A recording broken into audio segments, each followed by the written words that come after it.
ಒಂದಾನೊಂದು ಕಾಲದಲ್ಲಿ ಹಸಿರು ಕಾಡಿನ ಅಂಚಿನಲ್ಲಿ ಒಂದು ಸಣ್ಣ ಹಳ್ಳಿ ಇತ್ತು. ಆ ಹಳ್ಳಿಯಲ್ಲಿ ಗೌರಿ ಎಂಬ ಪ್ರಾಮಾಣಿಕ ಹಸು ವಾಸಿಸುತ್ತಿತ್ತು. ಗೌರಿ ಬಹಳ ಸತ್ಯವಂತಿ, ಶಾಂತ ಸ್ವಭಾವದ ಹಾಗೂ ಎಲ್ಲರಿಗೂ ಸಹಾಯ ಮಾಡುವ ಹೃದಯವುಳ್ಳದು.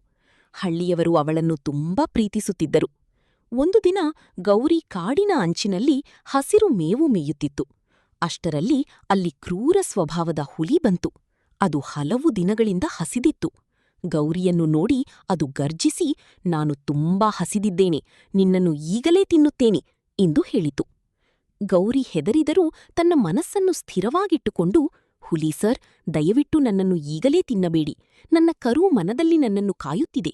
ನಾನು ಅದಕ್ಕೆ ಹಾಲು ಕುಡಿಸಿ ಅದನ್ನು ಸುರಕ್ಷಿತವಾಗಿ ಬಿಟ್ಟು ಮತ್ತೆ ನಿಮ್ಮ ಬಳಿಗೆ ಬರುತ್ತೇನೆ. ನಾನು ಸತ್ಯವಂತಿ, ಖಂಡಿತವಾಗಿ ಹಿಂತಿರುಗುತ್ತೇನೆ" ಎಂದು ವಿನಂತಿಸಿತು. ಹುಲಿ ನಕ್ಕಿತು.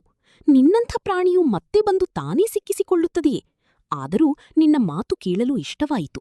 ಹೋಗು, ಆದರೆ ನೀನು ಹಿಂದಿರುಗದಿದ್ದರೆ ನಾನು ನಿನ್ನ ಹಳ್ಳಿಯನ್ನೇ ಹಾಳು ಮಾಡುತ್ತೇನೆ" ಎಂದು ಎಚ್ಚರಿಕೆ ನೀಡಿತು.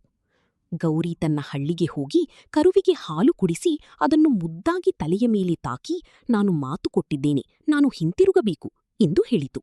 ಹಳ್ಳಿಯವರು ತಡೆಯಲು ಪ್ರಯತ್ನಿಸಿದರೂ ಗೌರಿ ತನ್ನ ಮಾತನ್ನು ಉಳಿಸಿಕೊಳ್ಳಲು ನಿರ್ಧರಿಸಿತು. ಅವಳು ಮತ್ತೆ ಕಾಡಿಗೆ ಹೋಗಿ ಹುಲಿಯ ಮುಂದೆ ನಿಂತಿತು. ಹುಲಿ ಇದನ್ನು ನೋಡಿ ಆಶ್ಚರ್ಯಚಕಿತವಾಯಿತು. "ನೀನು ನಿಜವಾಗಿಯೂ ಹಿಂದಿರುಗಿದ್ದೀಯೆ?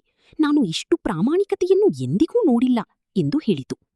ಗೌರಿ ಶಾಂತವಾಗಿ, "ನಾನು ಮಾತು ಕೊಟ್ಟಿದ್ದೇನೆ, ಅದನ್ನು ತಪ್ಪಿಸಲು ಸಾಧ್ಯವಿಲ್ಲ" ಎಂದಳು. ಹುಲಿಯ ಮನಸ್ಸು ಬದಲಾಗಿತು. ಅದು ತನ್ನ ಕ್ರೂರತೆಯನ್ನು ಅರಿತು, "ನಿನ್ನಂಥ ಸತ್ಯವಂತ ಪ್ರಾಣಿಯನ್ನು ನಾನು ಹೇಗೆ ತಿನ್ನಲಿ?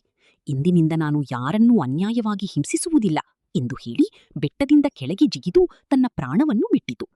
ಗೌರಿ ಸಂತೋಷದಿಂದ ತನ್ನ ಹಳ್ಳಿಗೆ ಹಿಂತಿರುಗಿತು. ಆ ದಿನದಿಂದ ಕಾಡಿನಲ್ಲಿ ಶಾಂತಿ ನೆಲೆಸಿತು.